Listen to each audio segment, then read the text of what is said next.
आप देख रहे हैं चुनाव मंच और मंच पर इस वक्त मौजूद हैं अखिलेश यादव जी। मैं चाहूंगा एक बार फिर हम जोरदार तालियों के साथ जरा आज दिन की शुरुआत करें और उनका स्वागत करें। अखिलेश जी, बहुत स्वागत है आपका इंडिया टीवी के चुनाव मंच पर। अच्छा, हम कल यहां पहुंचे और एयरपोर्ट पर जैसे ही अंदर दाखिल हुए तो योगी जी का, मोदी जी का मुस्कुराता हुआ चेहरा, सब जगह बड़े बड़े पोस्टर बैनर लगे हुए। क्या लिखा था? सोच ईमानदार, काम दमदार, छा गई योगी सरकार। एयरपोर्ट के बाहर निकले तो फिर वही पोस्टर करीने से लगे हुए, लाइन एक के बाद एक। सबको मुफ्त वैक्सीन, दुनिया का सबसे बड़ा मुफ्त टीकाकरण अभियान, 4 लाख युवाओं को सरकारी नौकरी। उस वक्त यह लगा कि इस मीडिया ब्लिट्जक्रीग का, इस पब्लिसिटी का, जिस जोरदार तरीके से भाजपा अभी चुनाव में अपनी बातों को जनता तक पहुंचाने में जुट चुकी है और ये आगे बढ़ेगा, ये कम नहीं होगा, इसका मुकाबला कैसे करेंगे आप?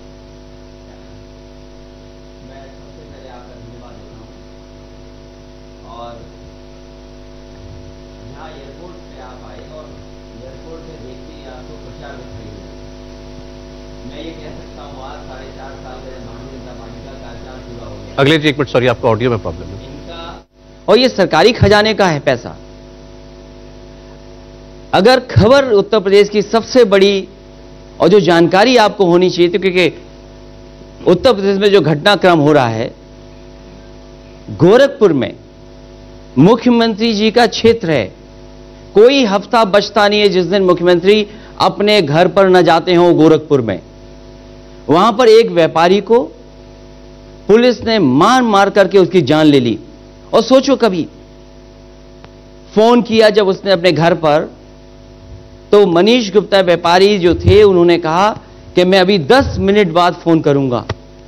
कोई कल्पना कर सकता है कि 10 मिनट बाद वो फोन नहीं कर सकेंगे? उनकी जान ले ली गई। और ये एक घटना नहीं है उत्तर प्रदेश में। जो सरकार अपने आप को ईमानदार बता रही है, मैं उनसे जानना चाहता हूं कि मां गंगा के ऊपर कितना पैसा खर्च हुआ? हजारों करोड़ रुपए खर्च हो गया। उत्तर प्रदेश के गड्ढा मुक्ति को लेकर के कोई बजट खाली नहीं गया होगा जिसमें पैसा न लिया गया हो। कितनी गड्ढा मुक्तियां सड़क हो गई। और जो दमदार कह रहे हैं, उनसे पूछिए दमदार लोगों से कि तुम्हारे जो दुमदार घूम रहे हैं सड़कों पर, न जाने कितने लोगों की जान ले चुके हैं। तो एक सरकार जो केवल प्रचार में विकास कर रही है, उनका विकास ही प्रचार है। वो कहते हैं कि हमने काम किया, अपना काम जनता तक पहुंचा। और अगर एयरपोर्ट से बाहर निकलते, ये तो होर्डिंग देखी थी आपने, अगर सही तरीके से आप देखते तो वही एयरपोर्ट जहां से मेट्रो चलती है, आज भी जितनी समाजवादी सरकार में मेट्रो बनी थी वहां से वापस आ जाती है। इस सरकार में आगे मेट्रो नहीं जा पाई। तो विकास तो मेट्रो दिखा रही है। अखिलेश जी, आपने कई सारे विषय क्योंकि छू लिए हैं, मैं चलिए जिस घटना से, दुर्घटना मैं तो ये कह रहा हूं कि जहां से आपने शुरुआत की एयरपोर्ट से, और आप ये भी कहते थे कि जो एयरपोर्ट कभी चौधरी चरण सिंह जी के नाम से जाना जाता था वो बिक गया है एयरपोर्ट। और वो एयरपोर्ट नहीं बिका है, न जाने कितने पिछड़े दलितों का आरक्षण भी बेच दिया है सरकार ने। अखिलेश जी, देखिए, आप विपक्ष के नेता हैं, सरकार की कमियां गिनाना आपका काम है। सरकार का अपना अब दावा है, वो कहते हैं कि हमने ये काम किया, जनता हमको इसके लिए वोट देती है। अब आपने जो भी घटना की गोरखपुर वाली बात करी है, क्योंकि ये सरकार का कहना है कि हमारा ये सबसे बड़ा अचीवमेंट है, कानून व्यवस्था को जो कहते हैं जंगल राज था आपकी सरकार में, उसको हमने ठीक किया है। आज लोग सड़क पर रात में भी निकल सकते हैं, महिलाएं निकल सकती हैं, आज गुंडागर्दी नहीं होती है, आज जमीनों पर कब्जे नहीं होते हैं। आप होटल के कमरे में नहीं सो सकते, पुलिस आएगी आपकी जान ले लेगी। तो कह रहे हैं उसकी जांच हो रही है। गोरखपुर वाली घटना की बात करूं, जान ले ली, क्या जांच करोगे आप? किसी की जान ले ली आपने, आप उसकी जांच करोगे? कौन देगा गवाही उसकी जिसकी जान ले ली? किसी की हिम्मत है जो सच बोल दे? यहां न जाने कितने पत्रकार हैं जिन्होंने सच बोला, दाल में कहा कि पानी है, नमक ज्यादा है, वो जेल चले गए। कौन सच बोलेगा यहां पर? और याद कीजिए, इस देश के एक बहुत बड़े सुप्रीम कोर्ट के जस्टिस, उन्होंने कहा कि लोकतंत्र तब मजबूत होगा जब सच मजबूत होगा। भारतीय जनता पार्टी ने आज सच मार दिया। ये झूठ बोल रहे हैं। आज विज्ञापन देखिए कितना बड़ा झूठ है उनका। ये झूठ के फूल हैं। ये भारतीय जनता पार्टी का कमल फूल नहीं है, ये झूठ का फूल है भारतीय जनता पार्टी।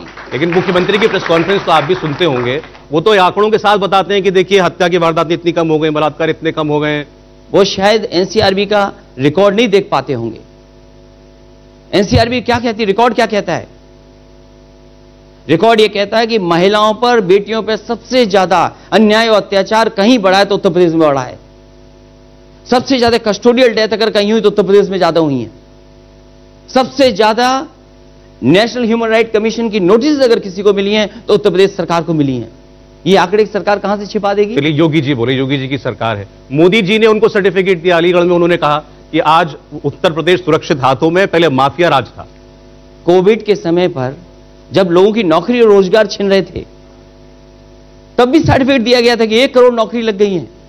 मैं उनसे जानना चाहता हूं वो 1 करोड़ नौकरी जो लगी है, रोजगार मिला, उसकी सूची क्यों नहीं जारी करते हैं? वो तो रोज सर्टिफिकेट दिया था। नहीं तो वो तो मुख्यमंत्री खुद जाकर के उनको सर्टिफिकेट देते हैं। अगर एक को सर्टिफिकेट दे देंगे, अगर एक को 1 करोड़ गिना जाएगा तो कौन मान लेगा इस बात को?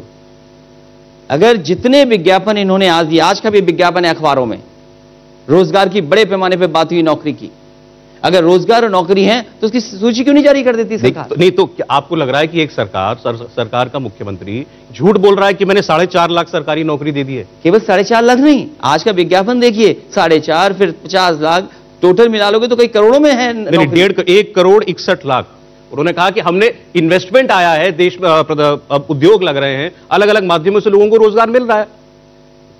आप दिल्ली से चल करके आइए लखनऊ, और लखनऊ से चले जाइए आप गाजीपुर तक, लखनऊ से गाजीपुर तक कौन सा इन्वेस्टमेंट आई ये सरकार बता दे। 4 लाख करोड़, 3 लाख करोड़ की इन्वेस्टमेंट उन्होंने कहा कि आई।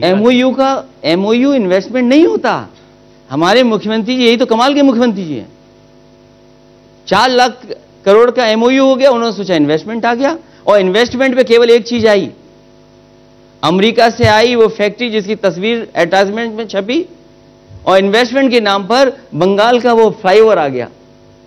सोचिए कैसा इन्वेस्टमेंट दिखा रही है सरकार। अमेरिका की फैक्ट्री और बंगाल का फ्लाईओवर, ये इन्वेस्टमेंट इनका है, ये पैसा आया इनके सरकार के पास। नहीं, मैं ये नहीं समझ पा रहा हूं लेकिन कि आप कहते हैं कुछ नहीं हुआ और दूसरी ओर से इतने दावे, मतलब इतना गैप तो नहीं हो सकता ना परसेप्शन का। तो आप लखनऊ में बताओ, आप बलिया में बता दीजिए। बलिया में सबसे बड़ा पुल जो बिहार को जोड़ता है वो समाजवादी सरकार का है। गाजीपुर में मंडी बननी थी, मंडी नहीं बनाई। उत्तर प्रदेश में जो 4 लेनिंग सड़कें बन रही थी, आपके मऊ से लेकर के आजमगढ़, आजमगढ़ से लेकर के जौनपुर, जौनपुर से लेकर के इलाहाबाद, समाजवादी सरकार की देन है। मैं इनसे जानना चाहता हूं कि डिस्ट्रिक्ट टू डिस्ट्रिक्ट हेडक्वार्टर को ज्वाइन कराने के लिए जो हेड खोला था बजट का, वो सरकार ने बजट क्यों बंद कर दिया? और डिस्ट्रिक्ट टू डिस्ट्रिक्ट कितने हेडक्वार्टर को 4 लेन से जोड़ दिया? बहराइच से श्रावस्ती समाजवादी सरकार में जोड़ा है, गोंडा से लेकर के आरसीजी किशोर बलरामपुर तक समाजवादी सरकार में जोड़ी गई है।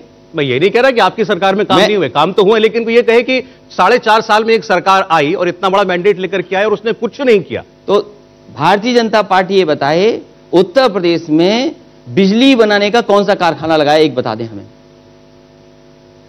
बिजली बनाने का कौन सा कारखाना लगाया ये बता दें, नाम बता करके जाएं, आज मुख्यमंत्री जाएंगे, बताएं कौन सा प्लांट लगाया उन्होंने। बिजली और जितने बिजली के प्लांट लग भी रहे थे उत्तर प्रदेश में, उनका काम धीरे कर दिया, और काम इसलिए धीरे कर दिया कि जनता को ज्यादा सस्ती बिजली न मिल जाए। समाजवादी सरकार बनेगी तो किसानों को, बुनकरों को और आम जनता को अगर हमें सस्ती बिजली उपलब्ध करानी पड़ेगी तो इन प्लांट को चालू करके सस्ती बिजली उपलब्ध कराएंगे। मुझे अखिलेश जी ये बताइए, बिजली की परिस्थिति आज क्या है और आपके टाइम पे क्या थी? क्या गांव में आज ज्यादा बिजली आ रही है, शहरों में आज ज्यादा बिजली आ रही है, नहीं आ रही? मैं तो आपसे कहूंगा कि आंकड़े देखिए आप, और जो सच्चाई है वो जानिए।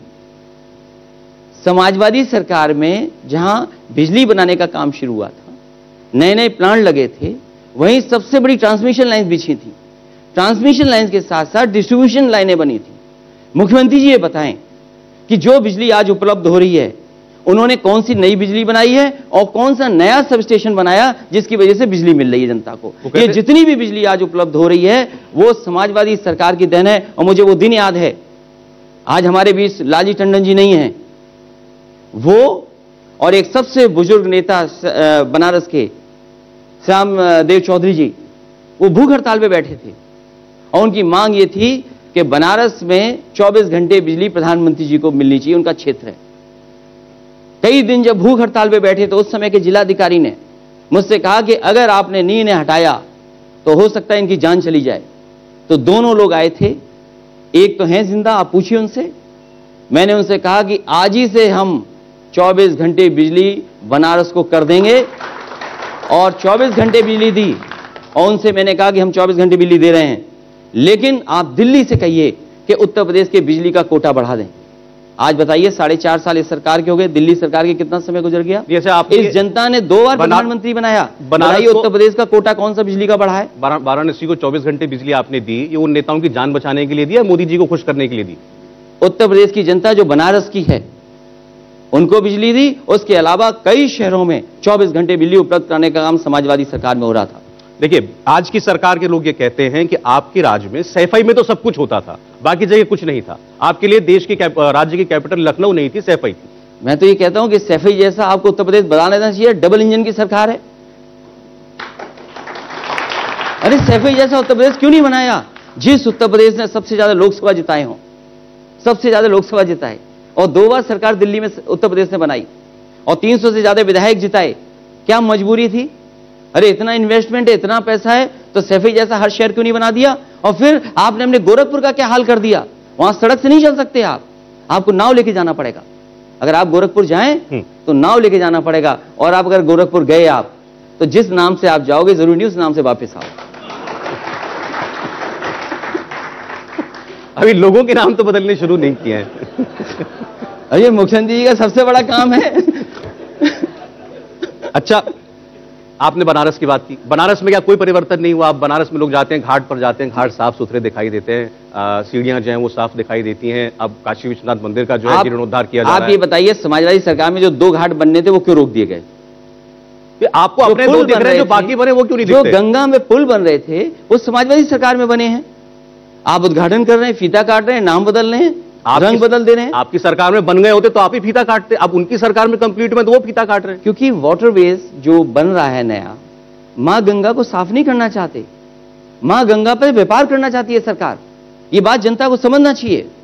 पुल तब बनते हैं जब वाटरवेज से एनओसी मिल जाता है, क्योंकि उन्हें पुल के नीचे से बड़ा जहाज निकालना है और पुल का साइज बदल रहा है, तब जाकर के पुल बनेगा। तो आपको परमिशन नहीं मिली, क्लियरेंसेस नहीं मिली, इसलिए वो काम पूरे नहीं हुए, ये कह रहे हैं। अच्छा, अब ये जो अभी आपने एक्सप्रेसवे की बात की थी, अब आपके सड़कें कौन सी बनी है? अभी पूर्वांचल एक्सप्रेसवे तो हम सब जानते हैं, इसमें कोई शक नहीं, आपने इसको शुरू किया था, अब उसका फीता काट दिया उन्होंने। क्या दिक्कत है इसमें? लोगों को तो मिल गया ना एक्सप्रेसवे। मुझे खुशी है इस बात की कि कम से कम समाजवादी पूर्वांचल एक्सप्रेस नाम होता, समाजवादी बना रहता तो क्या आपत्ति थी उन्हें?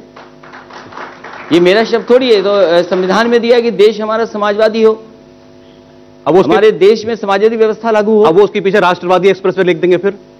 अरे हम तो खुशी से कहेंगे कि राष्ट्रवादी लिखिए, झंडा लगाइए भारत का, और हम तो कहते केवल भारत का झंडा वहां मत लगाइए, वैक्सीन के सर्टिफिकेट में भी लगाइए भारत का झंडा। झंडा वो बाद में लगाएंगे, पहले आप वैक्सीन लगवाइए। मैं कह रहा हूं कि झंडा लगवा दें, मैं वैक्सीन लगवा लूंगा। अरे नहीं, तो आपको ऐतराज क्या है? वैक्सीन से क्या प्रॉब्लम है? मैं कह रहा हूं झंडा लगा दें, ऐतराज क्या है झंडे पर? भारत के झंडे पे क्या ऐतराज है? आप सर्टिफिकेट मत लीजिए भारत, लेकिन वैक्सीन लीजिए। क्यों सर्टिफिकेट नहीं लूंगा? मुझे कहीं जाना होगा, दिखाना होगा एयरपोर्ट पे, तब तो आप वैक्सीन सिर्फ इसलिए नहीं लगवा रहे कि उसमें मोदी जी की फोटो है, यही प्रॉब्लम है। दुनिया में कहां तस्वीर है बताइए? अमेरिका के राष्ट्रपति 2 हुए, क्या ट्रंप ने अपनी तस्वीर लगाई वहां पे?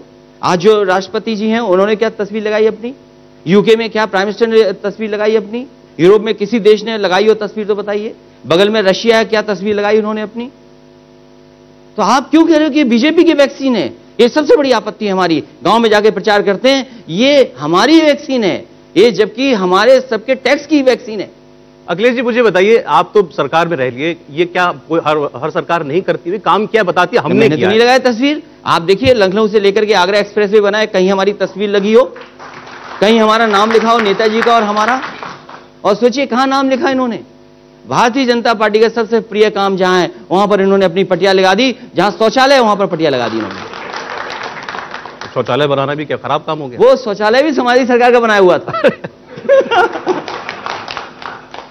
ये सच है। अच्छा, आपने शौचालय बना दिए, आपने पुल बना दिया, आपने घाट बना दिया, आपने एक्सप्रेसवे बना दिए, तो ये क्या करने आए? ये केवल समय काटने आए हैं, और इनका समय कट गया, दोबारा नहीं आएंगे ये। लेकिन एक गंभीर बात, जो वैक्सीन वाली बात थी, वो मैं आपसे पूछना चाहता हूं। मुझे लगता है इस हॉल में जितने लोग बैठे हैं, ज्यादातर लोगों को वैक्सीन लग चुकी होगी। हम जब इस होटल में आते हैं तो हमारा हाथ का टेम्परेचर चेक करते हैं, एयरपोर्ट पर जाते हैं तो सर्टिफिकेट मांगते हैं, वैक्सीनेशन सब कुछ होता है। अखिलेश जी, ये तो स्वास्थ्य की बात है, और बड़ा नेता जब कोई बात कहता है उसका असर आपके इतने लाखों करोड़ों लोगों चाहने वालों पर होता होगा, तो अब आप नहीं लगवा रहे, मान लीजिए आपकी सुन के बहुत सारे लोग ना लगवाएं। मैं कई मौकों पर कह चुका हूं और फिर बात को वहीं से शुरू करता हूं। सर्टिफिकेट पर आप भारत का झंडा लगा दीजिए और मैं सभी समाजवादियों से कहूंगा कि आप सहयोग भी करिए और लगवा भी लीजिए।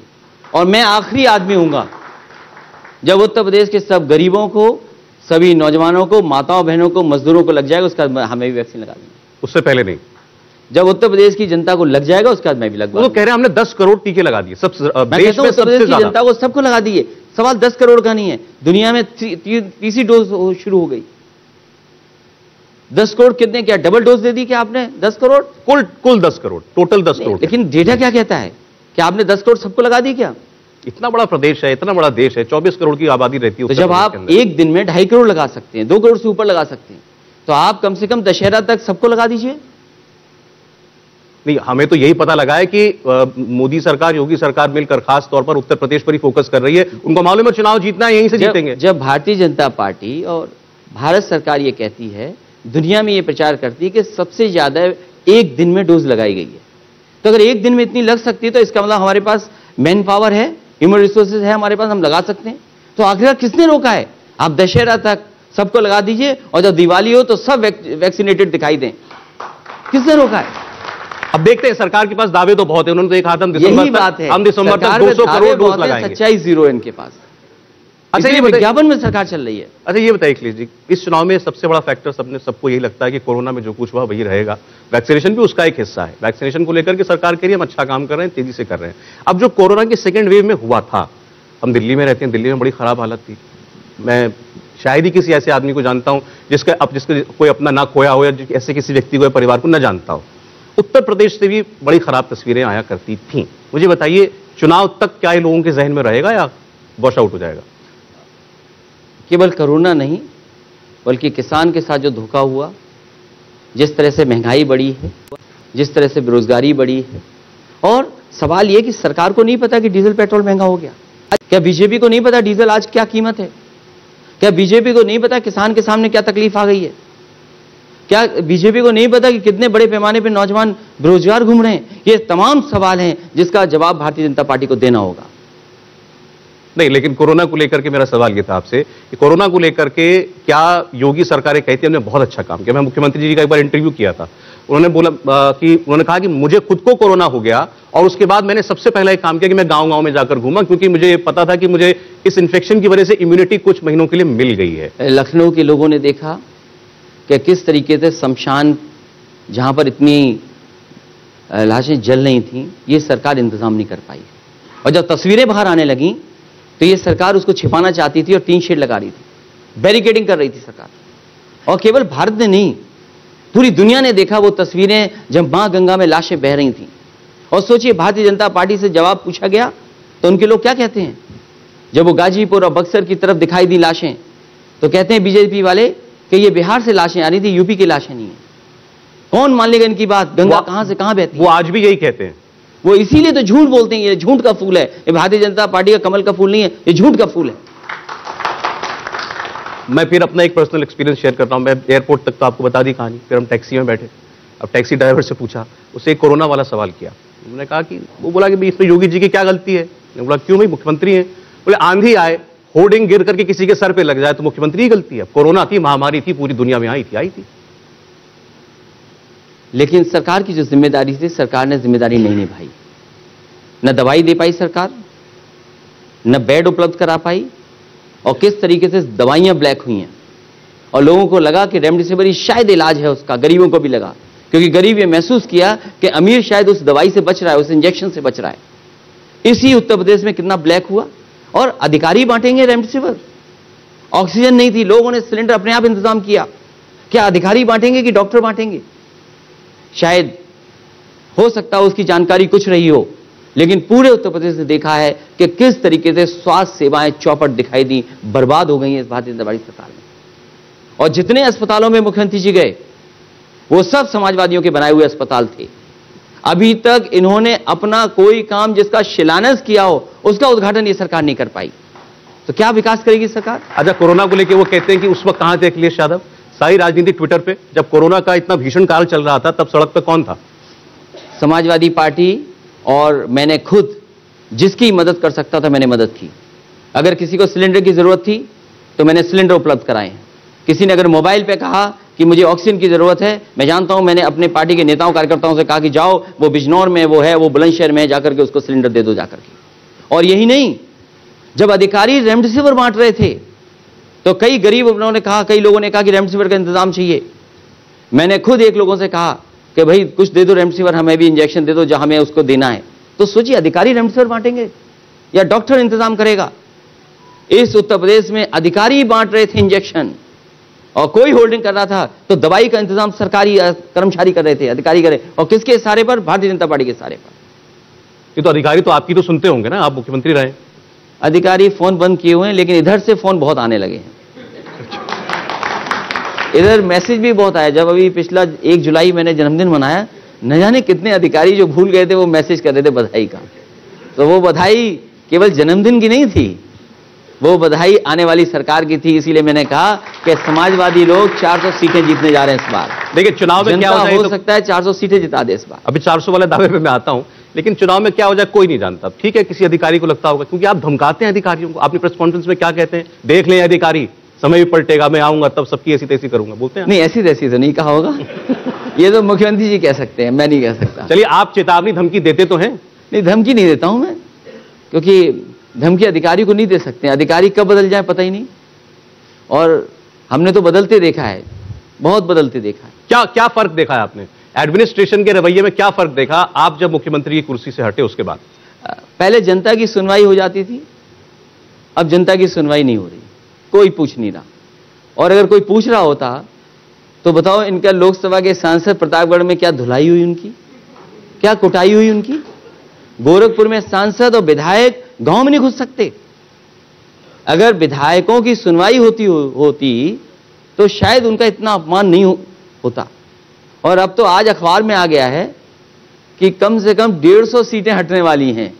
150 विधायकों को टिकट नहीं मिलेगा, उनकी कटेंगी टिकट। ये 150 खराब खबर है। हमें जो जानकारी है वो लग रहा है कि 250 सीटें कटेंगी, और 250 सीटें ही नहीं कटेंगी, ये जो मुख्यमंत्री जी इनको भी विदाई का कार्यक्रम शुरू हो जाएगा। मुख्यमंत्री जी तो नहीं, लेकिन बाकी 250 में से कितनों को आप लेंगे? अब हम पे तो वही है कि जो जीतने वाला को वही लेंगे, सबको थोड़ी दे सकते हैं। अच्छा, आप तो मुख्यमंत्री के दावे से भी ऊपर निकल गए। आमतौर पर सरकार ये कहती है कि हमारे जितने विधायक आए थे उससे ज्यादा इस चुनाव में आएंगे। वो 350 कह रहे हैं, आप 400 कह रहे हैं। अगर भारतीय जनता पार्टी 350 ला सकती झूठ बोल करके, तो ईमानदारी से लोगों को जोड़ करके और जो बदहाल किया उत्तर प्रदेश को, आप सोचिए उत्तर प्रदेश कहां जा रहा था? क्या जीडीपी थी उत्तर प्रदेश की? अभी आंकड़े आए हैं, प्रति व्यक्ति आए, क्या घट गई कि नहीं घट गई? डीजल और पेट्रोल कितना था पहले, आज कितना हो गया? पहले जीडीपी देखिए, मुख्यमंत्री ने यह कहा है कि मुख्यमंत्री के आंकड़े जो पार्टी जारी करती है, सरकार जारी करती है कि उत्तर प्रदेश की जीडीपी ग्रोथ जो है वो ओवरऑल जीडीपी नंबर 6 पर थी। आपके जमाने में नंबर 6 पर थी, आज नंबर 2 पर आ गई। मैं आपसे कहूंगा, ना मेरी मानिए ना मुख्यमंत्री जी की मानिए, जो सरकारी आंकड़े हैं 12 से 17 तक के, और 17 के बाद जो सरकार आई है, उन आंकड़ों को जनता के बीच में रख दीजिए। अच्छा, चलिए आपकी बात मैं मान लेता हूं। 17 में आपकी सरकार गई, योगी आदित्यनाथ आ गए। 2 साल थे जब यूपी की जनता ने उनके कामकाज को परखा। फिर 19 में इतनी बड़ी जीत फिर उत्तर प्रदेश से कैसे आ गई? अगर कुछ नहीं किया होता, मान भी लेगी वोट मोदी जी के नाम पर था, लेकिन जनता अगर यहां त्रस्त होती योगी से तो इतना बड़ा मैंडेट कैसे देती? उसके बहुत सारे कारण होंगे, मैं मुड़कर के नहीं देखना चाहता हूं, लेकिन यह मुझे भरोसा है कि जिस तरीके से जनता इस बार नाराज है, और नाराजगी दिखाई दे रही है, नाराजगी हर क्षेत्र में है। सरकार को आज बताना पड़ेगा कि किस क्षेत्र में क्या काम किया है। अपना घोषणा पत्र जो भारतीय जनता पार्टी ने बनाया था, संकल्प पत्र, कल्याण उत्तर प्रदेश के लिए जो जनता के लिए बनाया था संकल्प पत्र, उस पर कितने खरे उतरे हैं उसका आकलन होगा। क्या किसानों की आय दोगुनी हो गई? क्या दूध की नदियां बहने लगी? जो इन्होंने कहा था कि हम जगह जगह क्लस्टर्स बना देंगे, इन्होंने कहा कि हम लैपटॉप दे देंगे, आप कह रहे हैं कि स्मार्टफोन दे देंगे। अरे इनके स्मार्टफोन कैसे मिलेंगे जैसे स्मार्ट सिटियां बनी हैं? इनसे पूछिए कि स्मार्ट सिटी कौन सी बन गई इनकी, कौन सी स्मार्ट सिटी है इनकी, और क्या स्मार्टफोन देंगे? जो मुख्यमंत्री लैपटॉप नहीं चलाना जानते, इसीलिए जनता को लैपटॉप नहीं दिया इन्होंने। क्यों लिखा इन्होंने घोषणा पत्र में अपने? ये तो तीन मैंने बात बताई हैं। अगर आप इनका पूरा घोषणा पत्र देखेंगे तो 90% इन्होंने घोषणा पत्र पे काम ही नहीं किया। इस बात का जवाब योगी जी ने ट्विटर पर दिया था आपको। उन्होंने कहा विपक्ष अगर पढ़ना जानता तो पढ़ लेता कि हमने कितने काम किए। मैं ये जानना चाहता हूं, उनके संकल्प पत्र में पहला ये कहा गया है किसानों की आय हम दोगुनी कर देंगे। किसान की किसकी आय दोगुनी हो गई ये बताए सरकार? आज डीजल, पेट्रोल, खाद, डीएपी सब महंगा हो गया, पेस्टिसाइड्स महंगे हैं, इंसेक्टिसाइड्स महंगे हैं, आज मेहनत मजदूरी ज्यादा है। कौन सी फसल की आय दोगुनी हो गई? ये कहते हैं हमने खरीद ज्यादा की है। धान किस कीमत लिया गया, गेहूं किस कीमत लिया गया, और गन्ने का अभी भी बकाया है। ये जरूर सरकार कह रही है कि रेट बढ़ा दिया है, और लेकिन किसानों की मांग क्या थी? और बिजली कितनी महंगी कर दी, उसका जवाब कौन देगा? सरकार बताए कि आय आज किसान की क्या है और दोगुना कब कर देंगे, क्योंकि 22 तक उन्होंने कहा था कि आय दोगुनी कर देंगे। वही कह रहा हूं, अभी तो वो कहते हैं टाइम है, 22 में तो बहुत टाइम है। अब क्या टाइम बचा? वो कह रहे हैं कि तारीख बदलने से आय बदल जाएगी। वो ये कहते हैं कि 22 में आय अपने आप दोगुनी हो जाएगी। कैसे दोगुनी हो जाएगी? आज हम सितंबर में बात कर रहे हैं, अक्टूबर, नवंबर, दिसंबर, जनवरी से कैसे आय दोगुनी किसानों की हो जाएगी? उन्होंने ये थोड़ी बताया 2022 में कौन से महीने में किस मैं आपका धन्यवाद देता हूं, ऐसी ही है भारतीय जनता पार्टी। अच्छा, किसानों की आपने बात की, अब ये बताइए किसान आंदोलन का आपने, क्योंकि उसको पूरा समर्थन दे रखा है, किसान आंदोलन का क्या असर रहने वाला चुनाव में? किसान और गरीब इस बार भारतीय जनता पार्टी का सफाया कर देंगे। हाँ जी। अच्छा, लेकिन हाँ, इसका असर पूरे प्रदेश में होगा या पश्चिमी उत्तर प्रदेश तक ही देखते हैं? केवल पश्चिमी उत्तर प्रदेश में नहीं, पूरे उत्तर प्रदेश का किसान जानता है कि भारतीय जनता पार्टी ने जो कानून लाने का काम किया है उससे उनकी खेती छिन जाएगी, भविष्य उनका अंधकार में चला जाएगा। हो सकता है जो फैसले हुए हैं उससे उन्हें मजदूरी करनी पड़ जाए अपने खेतों में। आप अगर जो आप कह रहे हैं अगर वो सच है तो ये सरकार इसकी राजनीतिक सोच पर तो आप शक नहीं कर सकते। मोदी जी इतने चुनाव जीते, योगी जी चुनाव जीत करके आए, अगर इनको पता होता कि इससे हमको इतना नुकसान होगा तो इतना अड़ते उस बात पर कि 9 महीने से किसान दिल्ली को घेर करके बैठे। किसान तो ये कह रहे हैं, वो जानकारी ये है कि जब बिल नहीं आए, एक्ट नहीं बना, उससे पहले ही उस कारोबार में जो काम करना चाहते थे बड़े बड़े साइलोस बना लिए उन्होंने। हमारी मंडियां नहीं बन रही हैं। इस एक्सप्रेसवे के किनारे में किसानों के लिए नेटवर्क बनाया था कि कम से कम मंडियां बने, और गाजीपुर तक मंडी हो, आजमगढ़ में मंडी हो, सुल्तानपुर में मंडी हो। एक्सप्रेसवे के किनारे आपने मंडियों को क्यों खत्म कर दिया? जो उत्तर प्रदेश सरकार में मंडियां बन रही थी वो मंडी क्यों रोक दी? तो जिसने मंडियां ना बनाई हो, इंफ्रास्ट्रक्चर मंडियों को खत्म कर दिया हो, सिंचाई इतनी महंगी हो गई हो, क्या उम्मीद करोगे इस सरकार से? सरकार कह रही है कि आपने भी काला कानून कहा, वो तो पहले से ही अभियान में डाल दिया गया, अब वो लागू थोड़ी हो रहा। सुप्रीम कोर्ट ने उस पर रोक लगा रखी है। ये खुद कह रहे हैं कि साल 1.5 साल जितना वक्त चाहते हैं उतना ले लें, आकर के हमसे बात करें। अगर इन कानूनों से किसानों को फायदा होने वाला था, अगर फायदा ही किसान को है तो किसान के पक्ष में कोई कानून लाइए। आप तय करिए एमएसपी क्या मिलनी है, भारत सरकार है, तय करे कि हां हम इसको यहां पर स्थान है यहां पर दे देंगे। क्यों नहीं तय करती सरकार? और अगर किसानों के पक्ष में तो किसान क्यों विरोध कर रहे हैं? वो कहते हैं कि तो चंद किसान विरोध कर रहे हैं, और ये एक राज्य की, ये मुख्यतः हरियाणा पंजाब की प्रॉब्लम है, उसमें भी पंजाब की प्रॉब्लम है, और पश्चिमी उत्तर प्रदेश का थोड़ा सा हिस्सा वो भी राजनीति से प्रेरित। उत्तर प्रदेश के किसान और देश के किसान इन कानूनों के खिलाफ हैं, और समय बताएगा जिस समय किसान मतदान करेगा। अखिलेश जी, अब थोड़ी सी पॉलिटिकल बात अगर करें, एक जनरल लोग ये सवाल करते हैं कि भाई जब राहुल गांधी अखिलेश यादव चुनाव लड़ दिया नहीं जीत पाए, अखिलेश यादव मायावती जी मिलकर चुनाव लड़ दिए नहीं जीत पाए, इस बार तो सब अलग अलग हैं, तो फिर इस बार कैसे उम्मीद कर रहे हैं? ये वही भारतीय जनता पार्टी के लोग कह रहे हैं कि जब गठबंधन नहीं जीत पाया तो कैसे जीतेगी समाजवादी पार्टी। समाजवादी पार्टी ने इस बार हर वर्ग के लोगों को जोड़ा है, चाहे पिछड़े हों, दलित हों, किसी वर्ग के लोग अगर आए होंगे उन्हें जोड़ने का काम किया है, लगातार पार्टी से जुड़े हैं। उस आधार पर मैं कह सकता हूं कि इस बार भारतीय जनता पार्टी को उत्तर प्रदेश से जाना तय है। यह काम आपको लगता है बीजेपी नहीं कर रही है? बीजेपी मंत्रिमंडल में अपने लोगों, जिन जैसे लोगों को चेहरा दे रही है, और यही नहीं, दिल्ली में भी। क्या मंत्रिमंडल में चेहरा देने से समस्या का समाधान हो जाएगा? मान लीजिए किसी बिरादरी का कोई मिनिस्टर बन गया, अभी मान लीजिए मिनिस्टर बन गए, उत्तर प्रदेश का सब बजट पास हो चुका है, 4.5 साल में सब बजट पास हो चुका है। इनके जो नाम लिखे जाएंगे वो नाम नहीं सूखेगा पेंट उसका, तब तक चुनाव आ जाएगा। अभी तो ऑफिसें ढूंढ रहे हैं ये लोग। और पिछड़ों की, दलितों की सबसे बड़ी मांग क्या है? पिछड़ों की जाति जनगणना हो। और केवल एक समाजवादी पार्टी नहीं, बल्कि देश के सभी दल चाहते हैं जाति जनगणना हो। तो भारतीय जनता पार्टी क्यों जाति जनगणना नहीं कराना चाहती? वो कहते हैं हम देश में ये सोच, इस सोच को बढ़ावा नहीं देना चाहते। किस सोच? देश जातियों के आधार पर बटे। जो लोग वोट के नाम पर लोगों को कमरे में मनाते हों, उनका स्टिंग का ऑपरेशन कराते हों और उन्हीं से दोस्ती कर लेते हों। जिससे गठबंधन चल रहा हो उसी से कह रहे कि हमारा गठबंधन है। कमाल के भारतीय जनता पार्टी के लोग हैं, जिससे गठबंधन चल रहा है उसको प्रेस में लाके बोल रहे हैं कि हमारा गठबंधन हो रहा है। उस समाज की मांग क्या है सबसे बड़ी? कि जाति जनगणना हो। ये बीजेपी के लोगों ने जातियों में भ्रम फैलाया, कहा कि सब तुम्हारा इन्होंने छीन लिया, तुम्हारे अधिकारों को इन्होंने छीनने का काम किया है, तुम्हारा हक तुम्हें मिलता लेकिन इन्होंने छीन लिया। इसलिए समाजवादी पार्टी का मानना है कि सबकी जाति की गिनती हो जाए और जो जितनी आबादी का है उसके हिसाब से उनको अधिकार और सम्मान मिल जाए। इसमें क्या नाराजगी है? ये मंत्री बनने से किसी का सम्मान नहीं बढ़ रहा, उसके समाज का सम्मान नहीं बढ़ रहा।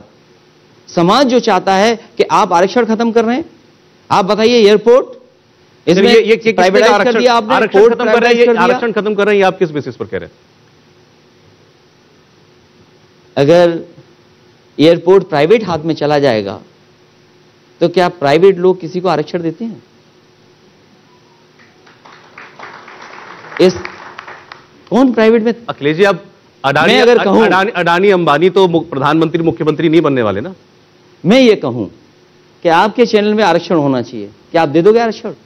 मैं वही तो आपसे कह रहा हूं, प्राइवेट आदमी जो है वो तो मेरिटोक्रेसी पे काम करता है ना। जो अच्छा आदमी होगा उसको उसके काम के हिसाब से तो आप जगह दी जाएगी। आप फिर संविधान के विपरीत जा रहे हैं। आप बाबा साहब ने क्या कहा था, या हमारे संविधान में क्या है, या जो मंडल कमीशन है वो क्या है, हम किस आधार पर पिछड़े हैं, ये आपको और हमको फिर जानना पड़ेगा। उसकी हमें बेसिक से शुरू करना पड़ेगा। हम जाति के आधार पर पिछड़े हैं, हम संपन्नता के आधार पर पिछड़े नहीं है।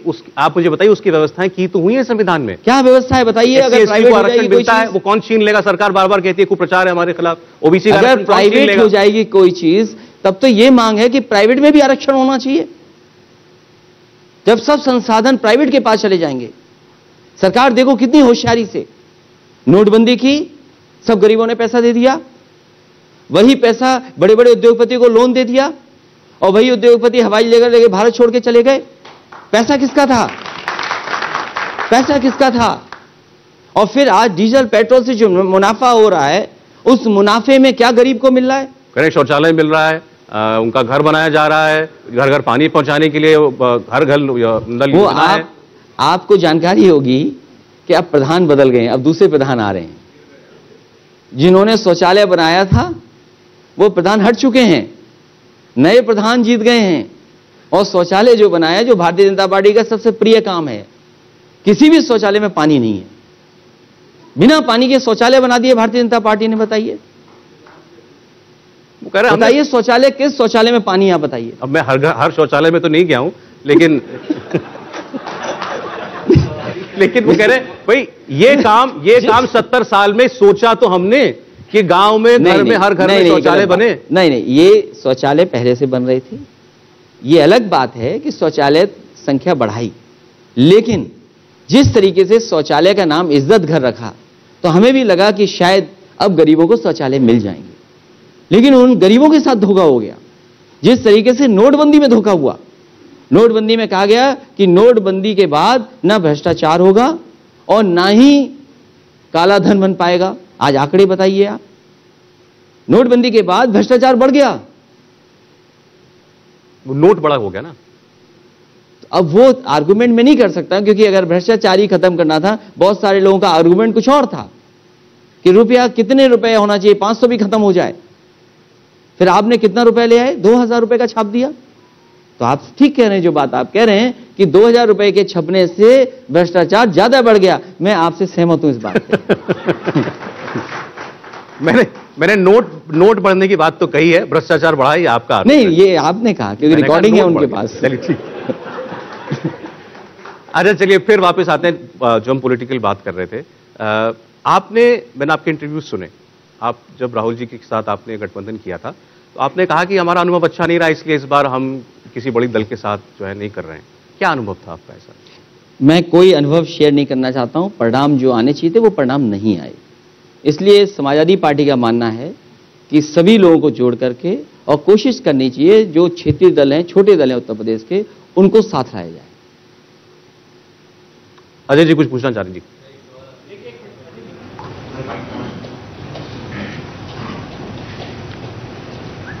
जी अभी आपने जातिगत आरक्षण की बात की। जातिगत आरक्षण तो भारतीय जनता पार्टी के लिए फायदे का सौदा होना चाहिए, क्योंकि अगर बैकवर्ड कास्ट को उनका रिप्रेजेंटेशन मिलता है, उनका हक मिलता है, तो वो वोट बैंक जो उनको मिल सकता है वो मिलना चाहिए उनको। आपके हिसाब से क्यों नहीं वो जातिगत आरक्षण पर जोर देना चाहते हैं? कहां दिक्कत है? इस देश की बड़ी मुसीबत है ये। मुझे याद है जिस समय लोकसभा में मैं था, उस समय देश के तमाम नेता, मुझे याद है नेताजी, आदरणीय लालू प्रसाद यादव जी, आदरणीय शरद यादव जी, इसके साथ साथ दक्षिण भारत के सभी दल, उनके लीडर्स उस समय की कांग्रेस पार्टी से मिले थे। और उस समय देश के होम मिनिस्टर पी चिदम्बरम साहब थे। उनसे यही मांग की गई थी कांग्रेस से कि इस बार जो सेंसस हो रहा है उसकी जाति जनगणना होनी चाहिए। उन्होंने स्वीकार किया, हजारों करोड़ रुपए खर्च हुए, लेकिन आज भी जाति जनगणना के आंकड़े बाहर नहीं आए हैं। कम से कम भारतीय जनता पार्टी पिछले आंकड़े जारी कर दे, और इस बार जो होने जा रहा है हजारों करोड़ रुपए जब खर्च होंगे, तो आप जाति जनगणना क्यों नहीं करना चाहते हैं? आप जातियां तो जोड़ रहे हैं, जातियों के बीच में नफरत फैला रहे हैं। आपका सबसे बड़ा आरोप क्या था उत्तर प्रदेश में कि फलाना फलाना जाति ने सब कुछ छीन लिया। आपने एक कमीशन भी बैठाया, जानकारी हासिल की, और आप पूछिए मुख्यमंत्री जी से, एक कमीशन सरकार बनते ही बैठा और उसने जानकारी हासिल करने की कोशिश की कि क्लास 3 में, क्लास 4 में किस जाति की कितनी नौकरियां हैं। केवल क्लास 3, क्लास 4 की नहीं होनी चाहिए जानकारी, क्लास 2, क्लास 1, हालांकि वो कंपटीशन का है, लेकिन उसके बावजूद भी जानकारी सबकी होनी चाहिए। क्यों नहीं जानकारी दे रहे हैं? और फिर जब आप जातियों में ही लड़ाई करा रहे हैं, समाजवादियों का बहुत पुराना नारा जो कभी डॉक्टर राम मनोहर लोहिया से लेकर के तमाम समाजवादी नेताओं ने लगाया कि पिछड़ों ने बांधी गांठ 100 में पाए 60, तो अगर वो नारा आज क्यों नहीं है? ये सरकार इसलिए नहीं करना चाहती है कि पिछड़े लोग जाग जाएंगे, उनकी आबादी में संख्या ज्यादा है, इसलिए ये कभी जाति जनगणना नहीं कराएंगे। और समाजवादी पार्टी का मानना है उत्तर प्रदेश में समाजवादी सरकार बनेगी, जाति जनगणना उत्तर प्रदेश के स्तर पर करने का काम समाजवादी लोग करेंगे। ठीक है, ये इसी काम के लिए दिल्ली में हम देखते हैं कि राहुल गांधी ने कई बार कोशिश की, शरद पवार जी कई बार कोशिश करते हैं, ममता बनर्जी करती हैं कि सारे विपक्ष जो है वो एकजुट हो जाएं। ममता बनर्जी ने तो क्लैरियन कॉल दे रखी है, उन्होंने कहा कि पूरे विपक्ष को मैं एकजुट करूंगी तभी हम मोदी को हरा पाएंगे, और आप कह रहे हैं उत्तर प्रदेश में अकेले चलेंगे।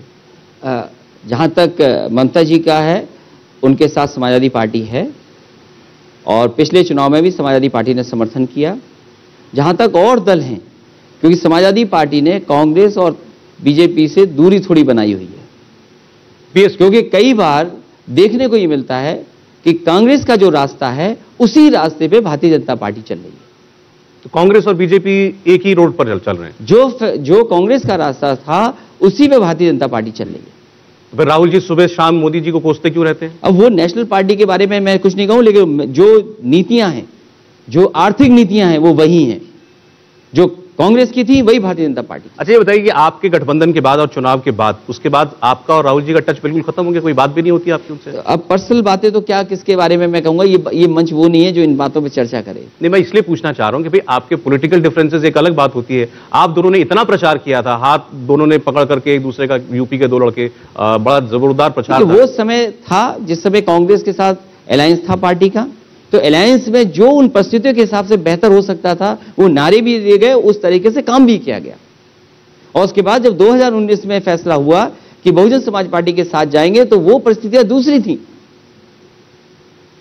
लेकिन अब उत्तर प्रदेश की परिस्थितियां बदल गई हैं। परिस्थितियों से राजनीति होती है, कई बार परिस्थितियों से फैसले लिए जाते हैं, और आज उत्तर प्रदेश की जनता तैयार है भारतीय जनता पार्टी को हटाने के लिए, क्योंकि 4.5 साल में जो विकास रुक गया है, ये जो बड़े बड़े तस्वीरें दिखाई जा रही हैं, ये जो एक्सप्रेसवे का नाम ले रहे हैं कि आपने गंगा एक्सप्रेसवे बना दिया, अभी तो शुरू नहीं हुआ गंगा एक्सप्रेसवे।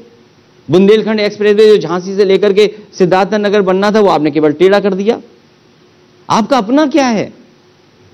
आप लखनऊ की जो मेट्रो चल रही है वो समाजवादी पार्टी की देन है।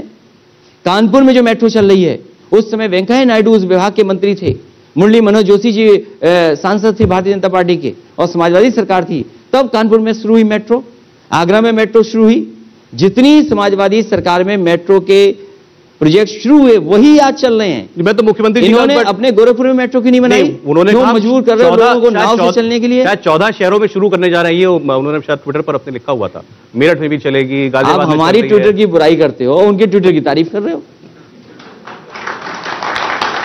आपके ट्विटर पे जो लिखा होता है वो बता देते हैं, जो वो लिखते हैं वो बता देते हैं। मुख्यमंत्री जी ने सबसे पहले कहा, मुझे याद है वो झांसी में उन्होंने कहा कि झांसी से सीधा दिल्ली को एक्सप्रेसवे बनेगा, क्योंकि मुख्यमंत्री जी पहली बार झांसी गए थे, उन्हें रास्ता नहीं पता था, क्योंकि झांसी के बाद मध्य प्रदेश शुरू हो जाता है, तो मध्य प्रदेश में कैसे उत्तर प्रदेश के मुख्यमंत्री सड़क बना लेंगे।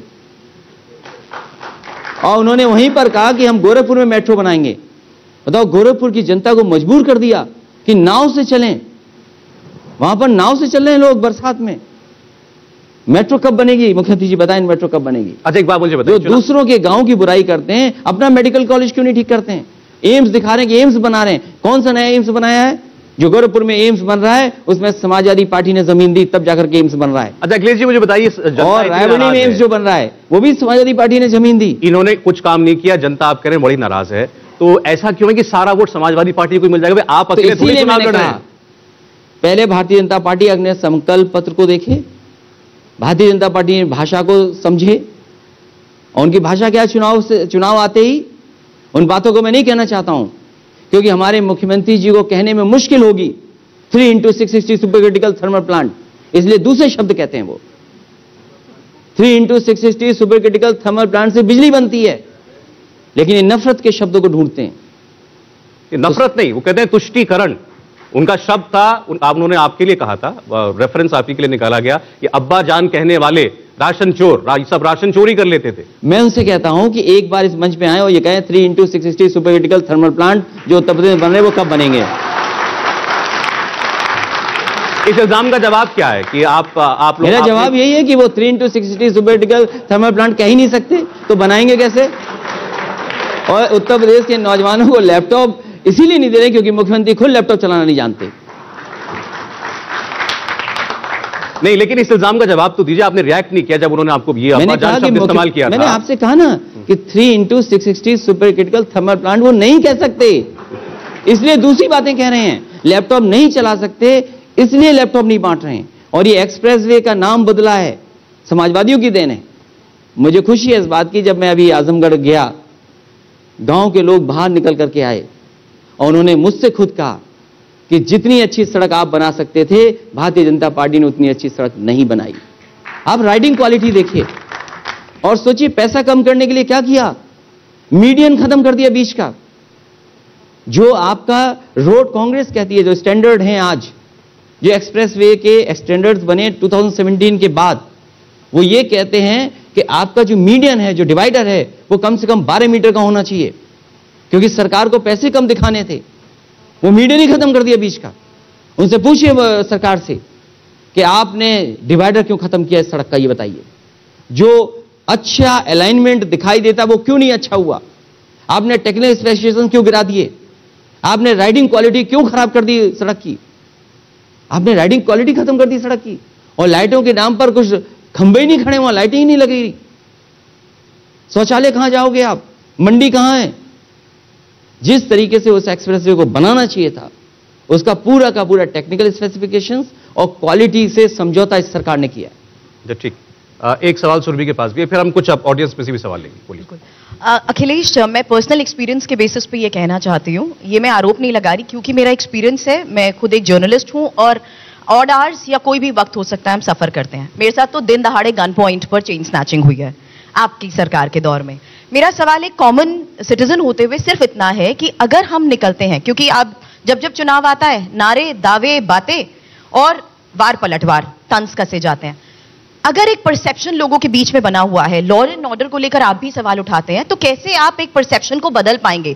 क्या आप यकीन दिला पाएंगे कि आप आएंगे तो लॉ एंड ऑर्डर को लेकर अगर हम बात करें तो उतने ही हम सुरक्षित महसूस करेंगे, चाहे वो दिन हो या रात, वक्त कोई भी, किसी के लिए भी? मुझे बड़ा अच्छा लग रहा है कि हमारे जो साथी हैं उन्हें टैक्सी ड्राइवर कैसा मिला, और आपको अपना पर्सनल एक्सपीरियंस आज बता रही हैं। मुझे दुख है कि उस समय मुझे नहीं पता लगा।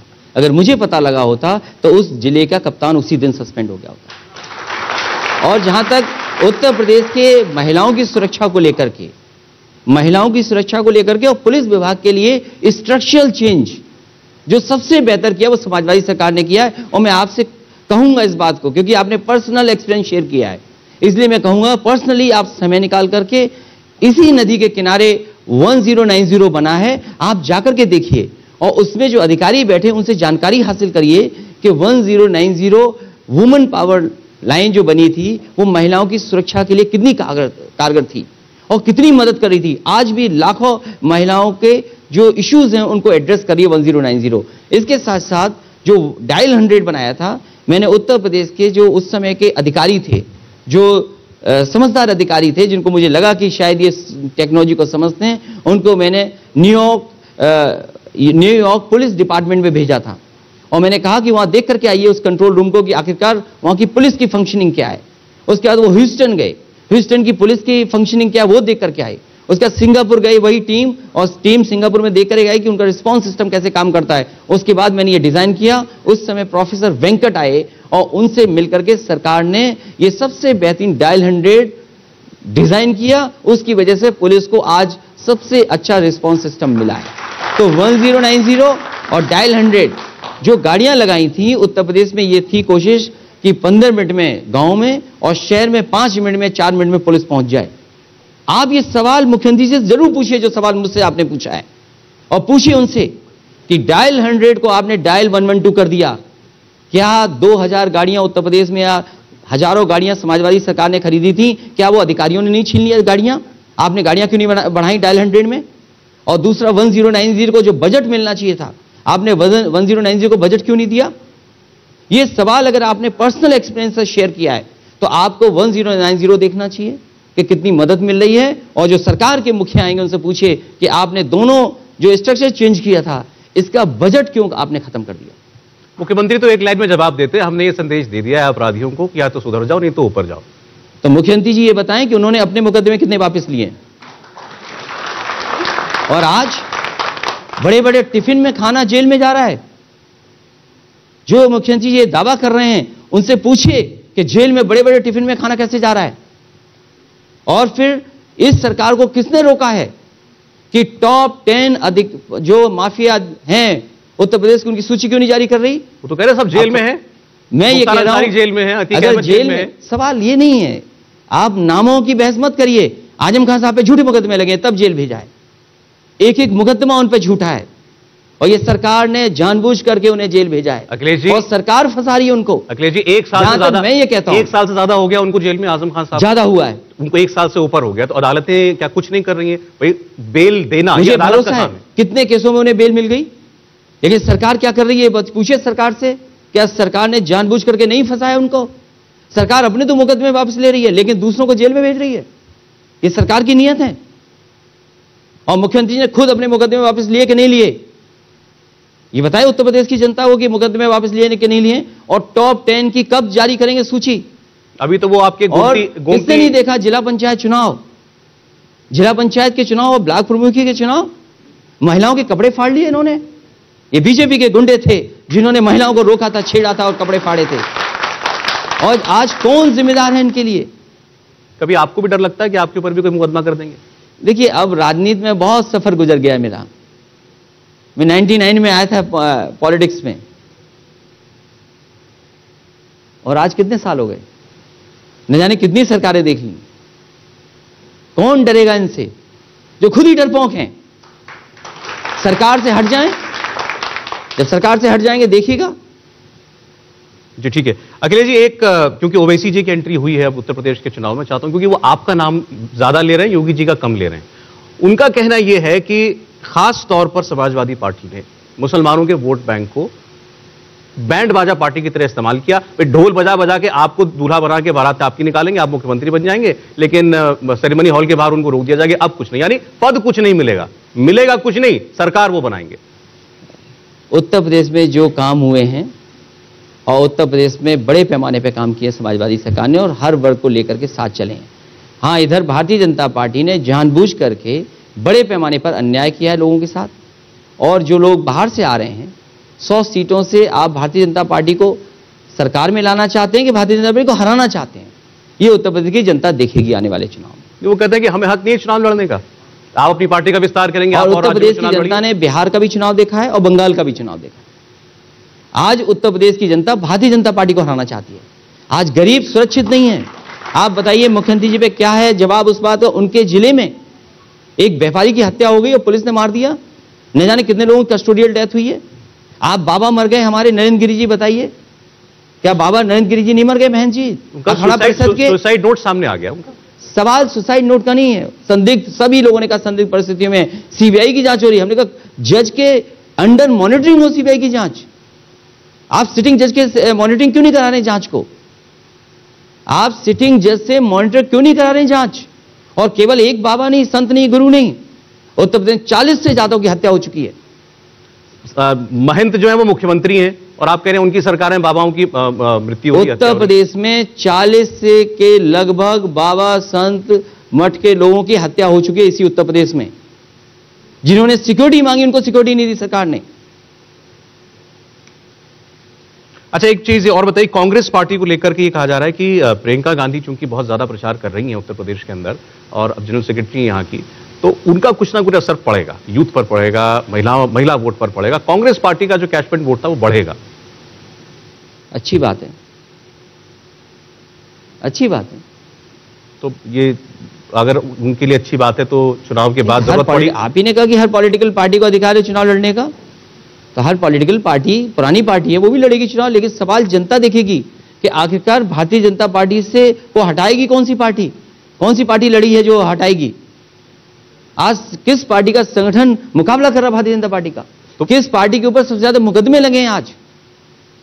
कौन सी पार्टी? आज जब हम और आप बात कर रहे हैं, मुख्यमंत्री जी जिस जिले में गए हैं उस जिले में कोई पॉलिटिकल पार्टी कार्यक्रम नहीं कर सकती। आप पूछिए मुख्यमंत्री जी से, ये कहां का लोकतंत्र है? प्रधानमंत्री जी तो जाकर के अमेरिका में कह रहे हैं कि हमारा लोकतंत्र जिंदा लोकतंत्र है। और जिस जिले में मुख्यमंत्री जाएंगे उस जिले में कोई पॉलिटिकल पार्टी कार्यक्रम नहीं कर सकती। डॉक्टर संजय चौहान जो पिछड़े हैं, दलित हैं, उनके बीच में जाना चाहते थे, आज उनका कार्यक्रम नहीं होने दे रहा प्रशासन। ये कहां का लोकतंत्र है? क्योंकि आपका कार्यक्रम है तो कोई नहीं करेगा। कोविड के समय पर भारतीय जनता पार्टी रैलियां कर रही थी और विपक्ष के लोग कर रहे थे, उन पर मुकदमे दर्ज हो रहे थे। नहीं, लेकिन ऐसा मैं पहले भी आपसे कह रहा था, चुनाव आप अकेले तो नहीं लड़ रहे ना। आपने कहा आपका संगठन मजबूत है, कांग्रेस का कोई संगठन नहीं है, बस कोई संगठन नहीं है। अच्छी बात है, कांग्रेस लड़े, उसमें किसने उनकी, क्योंकि उनकी पार्टी है यहाँ की, लड़ेगी। लेकिन जनता ये देखेगी किसने विकास उत्तर प्रदेश में किया है, कौन उत्तर प्रदेश को खुशहाली के रास्ते पे ले जाएगा। आपने मायावती जी के बारे में भी कहा कि अब उनसे हमारा कोई लेना देना नहीं है, उनके साथ भी आपने मिलकर के चुनाव लड़ा था और वो भी आपसे काफी खफा नजर आती हैं। ऐसा क्या हुआ चुनाव के बाद की इतनी तल्खी सी हो गई? बहुजन समाज पार्टी से हमारी कोई नाराजगी नहीं है। हाँ, क्योंकि 2019 में हमारा उनका साथ था। आने वाले समय में हम किसी गठबंधन में नहीं जा रहे हैं। क्षेत्रीय दल और जो छोटे दल उत्तर प्रदेश के हैं उनको साथ लाने का काम समाजवादी पार्टी कर रही है। मायावती जी से आपको दिक्कत हुई क्या, ये तो बताइए। हमारी कोई नाराजगी नहीं है, कोई उनसे दिक्कत नहीं है।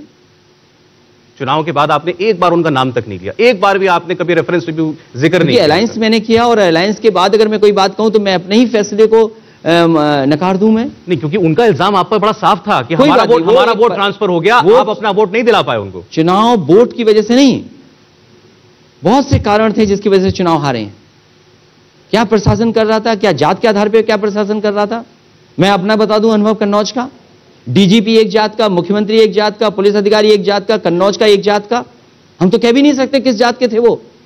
आप पता करिए ऑन द रिकॉर्ड, वो 4 लोग मिलकर के मीटिंग हुई मुख्यमंत्री आवास में कि नहीं हुई कि कन्नौज कैसे हराना है, और चारों एक जाति के लोग थे। क्या आप इसका जवाब ढूंढेंगे? अखिलेश जी, वोट तो जनता देती है ना। अधिकारी कैसे, अधिकारी किसी को कैसे रोक लेगा, ये बताइए। तो चारों बैठ करके मुख्यमंत्री आवास में क्या बैठक कर रहे थे, और चारों एक जाति के। आप जातियां बताइए, आप जानकारी करिए इस बात की। तो खुल के पूछते हैं उनसे कि उनके ऊपर आरोप है कि आप ठाकुरों की सरकार चला रहे हैं, जैसे आपके ऊपर आरोप था कि आप यादवों की सरकार चलाते थे। मैं ये नहीं कह सकता। तो फिर आपको जानकारी करना चाहिए। उत्तर प्रदेश में उस समय भी और इस समय भी समाजवादी पार्टी को बदनाम किया गया। समाजवादी पार्टी ने कभी भेदभाव नहीं किया, लेकिन मुख्यमंत्री आवास में साजिश होगी कि किसी को फंसा दिया जाए, किसी को हरा दिया जाए। जिला पंचायत के चुनाव जीतने हैं, चाहे महिलाओं के कपड़े फाड़ दिए जाने पड़े। ये साजिश होगी मुख्यमंत्री आवास में, और उस मुख्यमंत्री आवास में जिसका नक्शा ही नहीं पास है। कोई दूसरा मुख्यमंत्री आएगा, कब बुलडोजर चला दे पता ही नहीं। आप थे, आपने नक्शा पास नहीं कराया था उसका? अरे हमसे पहले का वो है, उन पहले वालों ने क्यों नहीं पास कराया? आपने कभी एक आध कमरा उसमें जोड़ा होगा, कुछ तो किया जो होगा। हमने बनाया उसका नक्शा पास कराया। तो आपको मालूम था कि इसमें कभी बुलडोजर चल सकता है, नक्शा पास नहीं कराया तो? ये सरकार बताए ना कि बहुत सारे राजा महाराजा उनके कागज नहीं है। जो राजा महाराजा उत्तर प्रदेश के हैं उनके पास भी अपने महल के कागज नहीं है। बुलडोजर देखिए किस पर चल रहा है, सरकार कहती है माफिया पर बुलडोजर चला रहे हैं, जिसने जमीन कब्जा कर रखी है, महल बना लिया। अयोध्या में यादव थे, गरीब लोग थे, जो 100 साल से रह रहे थे, उन पे क्यों बुलडोजर चल गया? देखिए अभी आपने जाति इस्तेमाल की ना, अभी आपने कहा जानबूझ के की मैंने, इसलिए क्योंकि मुझसे सवाल पूछते आप। तो वो माफिया थे जो 100 साल से रह रहे थे अपने घर पे। मुझे बताए सरकार वो माफिया थे क्या? वो इसीलिए बुलडोजर चला कि वो यादव थे। एक सवाल मीनाक्षी के पास है। मीनाक्षी, वैसे तो 2 सवाल थे, लेकिन एक का तो जवाब आपने आधा दिया है, तो पहले उसी सवाल का आप जवाब दें। आप चुनाव पूर्व तो कोई अलायंस नहीं कर रहे हैं बहुजन समाज पार्टी के साथ, लेकिन अगर मान लीजिए फर्ज करिए हंग असेंबली की नौबत आती है और आपके पास सीटें ज्यादा होती है और आपको किसी साथी की जरूरत होती है, तो क्या हाथी का साथ लेना पसंद करेंगे? उत्तर प्रदेश की जनता पूरा बहुमत देगी, और हो सकता है जिस तरीके से सांसदों की कुटाई हो रही है, विधायकों को घुसने नहीं दिया जा रहा है, मंत्रियों को अपमानित होना पड़ रहा है, पैदल चलना पड़ रहा है, गाड़ी से उतार करके उन्हें गड्ढों के बीच से गुजारा जा रहा है। ये जो नाराजगी है, कई गांव में नहीं घुस पा रहे हैं, ये जो नाराजगी जनता में, हो सकता है जनता 400 सीटें समाजवादी पार्टी को जिता दे। मेरे सवाल का जवाब नहीं आया अखिलेश जी, यदि नहीं आई तो? वो सोच ही नहीं रहा हूं मैं गिनती। कभी लोकसभा के सांसदों की कुटाई नहीं हुई होगी, विधायकों को गांव में नहीं घुसने, ऐसा नहीं हुआ होगा विधायकों को गांव में घुसना दिया जा रहा हो। तो भैया 3 क्यों छोड़ रखी है आपने? 403 ही बोली है पूरी। 3 विपक्ष ठीक लगेगा 3 का। और एक सवाल सौरभ, अगर आप इजाजत दें। जी जी। आपने अभी थोड़ी देर पहले कहा कि यादवों के घर जो हैं तोड़ दिए गए, अयोध्या का विकास हो रहा है। आपने कहा कहां बन रही है स्मार्ट सिटी? क्या अयोध्या का विकास आपको पसंद नहीं आ रहा? उत्तर प्रदेश का विकास हो, अयोध्या का विकास हो, भगवान श्री राम का मंदिर बने, लेकिन गरीबों को उजाड़ करके। क्या पुण्य काम के लिए आप किसी घर पे बुलडोजर चला देंगे आप? ये कहां की परंपरा है? ये कहां की संस्कृति है? किसने सिखाया आपको? किस कानून में ये बात है? आप उन्हें मुआवजा दीजिए, अगर किसी पुण्य काम के लिए 6 गुना मुआवजा दीजिए। क्यों नहीं दे रहे हैं आप?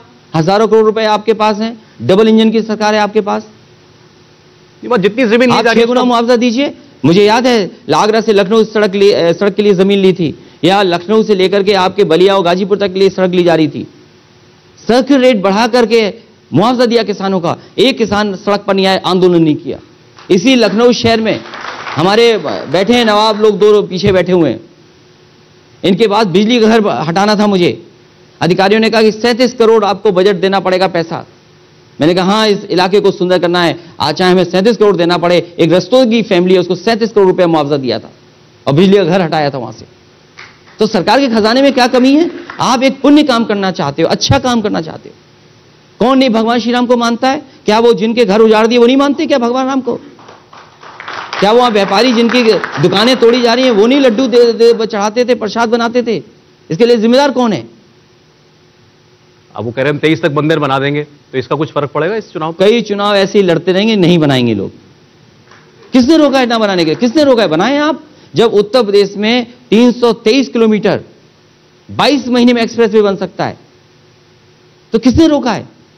सुप्रीम कोर्ट ने फैसला दिया, आप बनाइए। किसने रोका है? जो बना रहे हैं अब उसका बेनिफिट वो लेंगे ना, 24 तक भी तो लेंगे। हाँ, ये सवाल है, ये भी अच्छा जवाब दिया आपने। पॉलिटिक्स इनके लिए पूजा आस्था केवल वो फायदा नुकसान है। हम लोग मानने वाले लोग हैं भगवान को, जब घर से निकलते पूजा करके निकलते, लेकिन दिखावा नहीं करते अपनी पूजा का। हमने मुखंदी आवास में मंदिर बनाया, अपनी जिंदगी में मुखंदी जी ने ऐसा सुंदर नहीं बनवाया हुआ। आप कह रहे हैं आप ज्यादा बड़े हिंदू हैं उनसे, वो बताएं कि हम हिंदू हैं कि नहीं है बीजेपी वाले, तब उनको जवाब दूंगा मैं। वो तो अरे अब गेरुआ वस्त्र पहने मुख्यमंत्री है आपके पास, आप कह रहे हैं बताइए। अब देखिए फिर रामायण में याद दिला दूंगा, फिर रामायण याद दिला दूंगा मैं। बताइए। नहीं, मैं याद नहीं दिलाऊंगा, मैं उस लाइन पे नहीं जाना चाहता हूं। आप इस बार मुख्यमंत्री से कहिए कि 3x660 super critical thermal plant कब बना देंगे।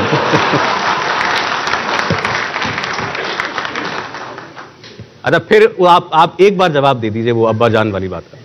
ये आया कहां से, हम समझ नहीं पाई, अचानक से कहां से आए? देखिए, उत्तर प्रदेश का विकास करना नहीं है, लैपटॉप देना नहीं है, एक्सप्रेसवे बनाना नहीं है, बिजली कारखाने बनाने नहीं है, मेट्रो बढ़ानी नहीं है, स्कूल कॉलेजेस बनाने नहीं है, मेडिकल कॉलेज बनाने नहीं है। मेडिकल कॉलेज बोले पुरानी सरकार के जमाने पूरे नहीं कर पाई ये लोग। मुझे याद है देश के उस समय के स्वास्थ्य मंत्री जी गुलाम नबी आजाद साहब थे और नड्डा साहब थे। आप फाइल मंगवाइए, उस समय जो जो स्वीकृत किए थे उसके बाद थोड़े बहुत मेडिकल कॉलेज बढ़ा दिए, वो भी अभी नहीं बना पाए। इनसे पूछिए आपने जौनपुर का मेडिकल कॉलेज क्यों काम रोक दिया, बदायूं के मेडिकल कॉलेज का काम क्यों रोक दिया, सहारनपुर के मेडिकल कॉलेज का काम क्यों रोक दिया आपने, आजमगढ़ के मेडिकल कॉलेज का बजट क्यों नहीं दिया, सैफई के मेडिकल कॉलेज का बजट क्यों नहीं दिया। ये नए मेडिकल कॉलेज का दिल्ली में प्रचार कर रहे हैं। आप दिल्ली से आए हैं, दिल्ली में होर्डिंग देखी होगी आपने, बिल्कुल लगी। लेकिन आप जौनपुर जाइए, आजमगढ़ जाइए कि आखिरकार क्यों मेडिकल कॉलेज रोक दिए। सिद्धार्थनगर में भगवान बुद्ध के नाम से यूनिवर्सिटी बन रही थी, उसका बजट क्यों रोक दिया। केजीएमयू का क्या बजट दिया है, जहां पर लारी का सेंटर बना था, जो कार्डियोलॉजी डिपार्टमेंट, वहां पे एक नई बिल्डिंग बन रही थी, क्यों काम रोक दिया उसका। कैंसर इंस्टीट्यूट ये बन रही है, इसका काम अभी तक नहीं शुरू कर पाए, अब जाकर के शुरू किया। और सबसे बड़ी बात, इनके सबसे बड़े नेता, देश के कई बार प्राइम मिनिस्टर रहे अटल बिहारी वाजपेयी जी, उनके नाम पर मेडिकल यूनिवर्सिटी का शिलान्यास हुआ था। बताइए मेडिकल यूनिवर्सिटी कहां बन रही है, मुख्यमंत्री से पूछिए। वो यूनिवर्सिटी नहीं बना पाए, वो चला रहे हैं डॉक्टर राम मनोहर लोहिया जी हॉस्पिटल में 9th फ्लोर पर। बताइए, जो सरकार 4.5 साल में अपने सबसे बड़े नेता के नाम पर यूनिवर्सिटी ना बना पा रहे हो, और वो भी डॉक्टर राम मनोहर लोहिया इंस्टीट्यूट में 9th फ्लोर पर यूनिवर्सिटी चला रहे हैं, इनसे विकास की उम्मीद करोगे। इसीलिए ये नए नए शब्द ढूंढ के लाते हैं। अच्छा अखिलेश जी, बहुत सारे सवाल हुए, आपने बहुत सारी बातें भी कही हैं। अंत में ये बताइए कि योगी जी को छोड़ दीजिए, योगी जी के बारे में आपने बहुत कुछ कह दिया। मैं चाहता हूं कि उत्तर प्रदेश भी छोड़ दें। मैंने शुरुआत में कहा था ये बड़े हाजिर जवाब दिखती हैं। अच्छा ये बताइए कि ये मोदी जी, कट कर देना, कोई इशू नहीं सर, लाइव है सब। अच्छा, दैट्स ओके। अच्छा ये बताइए कि मोदी जी तो ये बात अच्छी तरह जानते हैं कि 24 में अगर उनको आना है, उत्तर प्रदेश में जो 2 बार 14 और 19 में कारनामा किया, उसके बगैर नहीं आ सकते। अब प्रधानमंत्री नरेंद्र मोदी देश में लोकप्रिय हैं, उत्तर प्रदेश में लोकप्रिय है या नहीं? देखिए, मैं किसी की लोकप्रियता पर जवाब देने नहीं आया हूं। मैं केवल इतना जानता हूं कि उत्तर प्रदेश की जनता भारतीय जनता पार्टी को हटाएगी, क्योंकि इन्होंने अंतर्राष्ट्रीय झूठ का प्रशिक्षण केंद्र चलाया, झूठ बोलते हैं, प्रचार में पैसा खर्च करते हैं, प्रचार ही इनका विकास है। इसलिए उत्तर प्रदेश की जनता जवाब देगी नहीं। उत्तर प्रदेश की जनता जवाब देगी चुनाव में। और आज अखिलेश जी ने जितने दावे किए, जिस सरकार ने काम नहीं किया, उसके जवाब हम आज मुख्यमंत्री योगी आदित्यनाथ हमारे साथ होंगे आज कार्यक्रम में, उनसे हम जरूर लेंगे। और हो सकता है उनकी टीम, आपने जो सवाल उठाए उसके जवाब तलाश भी रही हो। बहुत जोरदार तालियों के साथ एक बार फिर शुक्रिया हम करना चाहेंगे अखिलेश जी आपका, आप चुनाव मंच पे आए। Thank you so much. Thank you so much.